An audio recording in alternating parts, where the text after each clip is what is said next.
principi, kas tev jāievēro, lai sekmīgi nokāptu AM kategorijas eksāmenu? Numur 2. Tātad, lai nogrieztos pa labi, pa kreisi vai apgrieztos braukšanai pretējā virzienā, tev ir jāieņem attiecīgs malējais stāvoklis. Tātad, ja nogriežoties pa labi, tas parasti problēmas nesagādā atrast šo malējo stāvokli, tad nogriežoties pa kreisi ir nedaudz jāpiedomā, lai nepieļautu kļūdu.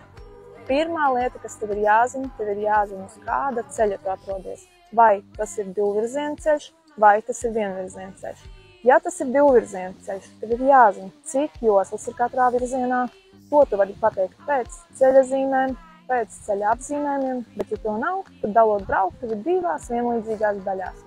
Ja tas ir vienvirziena ceļš, arī tad var būt vairākas joslas. Piemēram, ja vienvirziena ceļam ir 2 joslas, tev ir jāieņem kreisās joslas, kreisais malējais stāvoklis, un tikai tad tas būs pareizi ieņemts malējais stāvoklis, lai nogrieztos pa kreisi.